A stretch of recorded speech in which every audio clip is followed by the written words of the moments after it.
Um, Gun control, restrictions on gun ownership, gun grabbing, as you called it in an email, a lot of that in the news these days, and a lot of questions about background checks, who should be able to buy a gun, who should not. Do you think somebody who has been convicted of domestic abuse against a partner or girlfriend, boyfriend, should that person be legally allowed to buy a firearm? Because that's an issue that is debated a lot. Well, it's existing law right now that if you have a domestic violence abuse, you're not eligible to buy a firearm, and that is existing law. And I mentioned my obligation as president is to enforce the law. And that's an obligation I take seriously. You know, it's interesting. There are a lot of times I'll get questions in town halls. I mean, you're on a bus right now. We're traveling through Iowa. We're doing 28 counties in 6 days. I'll get questions in town halls. Will you implement this policy that we really care about? And my answer over and over again. So, for example, I've had people say, will you end Obamacare on day one? And my answer has to be no. Now, listen, no one is more committed to ending Obamacare than I am. But a president doesn't have the constitutional authority to end it on day one because it's a statute passed into law by Congress. The only way to end it is to repeal that statute. So I will work with Congress and do everything humanly possible. We will repeal Obamacare. But unlike Obama, I don't intend as president to use his word, an emperor, simply decreeing the policy outcomes I like. I intend to follow the law.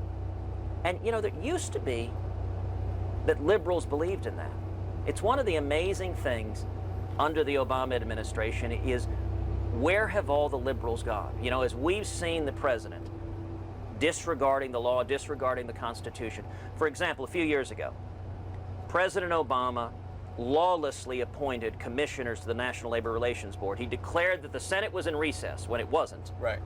And made recess appointments. Now, a few decades ago, there would have been old bulls in the Senate, the Ted Kennedys, the Mike Mansfield, the Robert Byrds, Democrats who would have stood up to a Democratic president and said, no, Mr. President, you don't have the authority to trample on the authority of the United States Senate. What is amazing is how servile the entire Democratic Party is right now, that I guess it's just the ends justify the means. And by the way, as you know, that went to the U.S. Supreme Court, and 9-0, the Supreme Court said, no, of course, Obama doesn't have the authority to make appointments and declare the Senate in recess when it's not in recess. Let's talk about that because the House and the Senate, Republican-led, just sent to President Obama a bill to overturn Obamacare. He vetoed it. Yep. Paul Ryan, the Speaker of the House, says we're going to have the vote to override the president's veto. We will probably not succeed, but this is how we're going to do it. Yep. What do you say to your Republican colleagues in Washington, in the Capitol, the cartel you refer to, who say this is how we should have been doing it, not your way, which was shutting down the government, their way, which is the constitutional way and the proper way? What's your response to them, the Mitch McConnells of the world? Listen.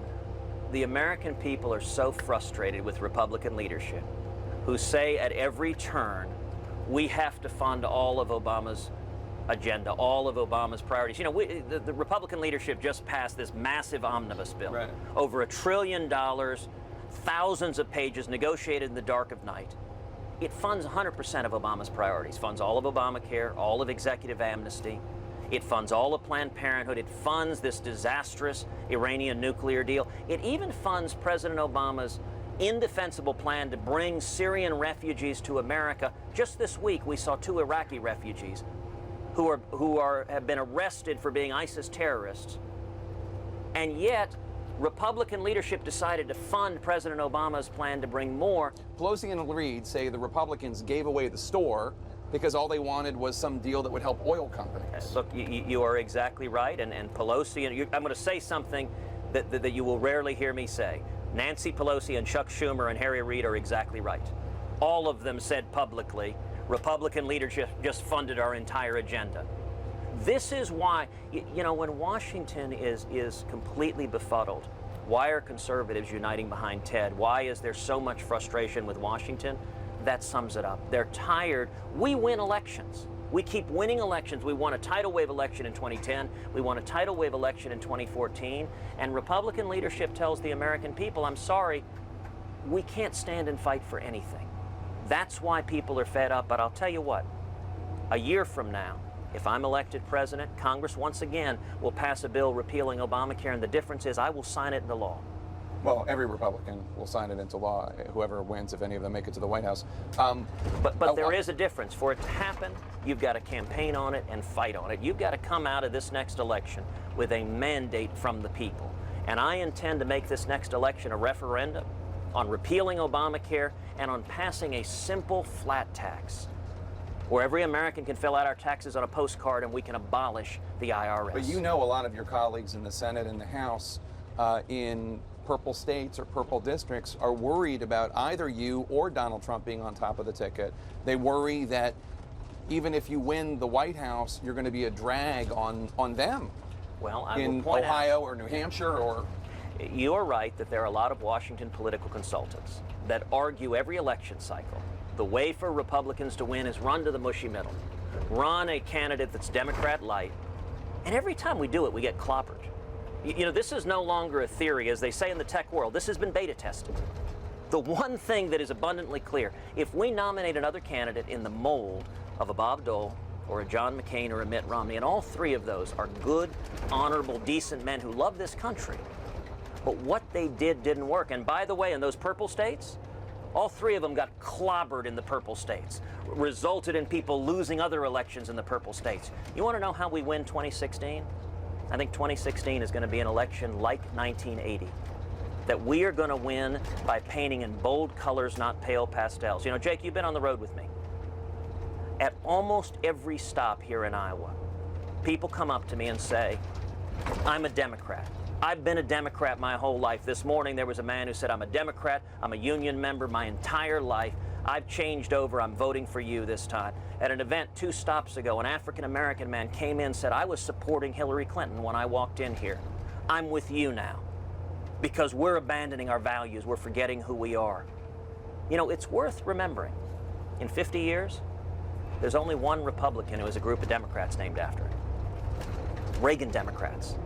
If the Washington theory were right, that you win crossover votes by running to the mushy middle, we'd have Gerald Ford Democrats or Bob Dole Democrats or John McCain Democrats or Mitt Romney Democrats. We don't have that because you got to give people a reason. In 1980, millions of FDR Democrats, millions of people whose parents and grandparents have been Democrats, crossed over to vote for Reagan because they said, those are my values. You're fighting for what I care about. And I'll tell you, as we see the Democratic Party get more and more radicalized, wage a war on the Second Amendment and our right to keep and bear arms, wage a war on religious liberty, wage a war on our basic freedoms, and then engage in this sort of bizarre, politically correct view of radical Islamic terrorism where they won't even say the words. It's like they're ostriches with their head in the sand. I want to thank you so much for your time. I Thank really you, appreciate Jake. it. God bless. Good luck. Have fun out here in Iowa.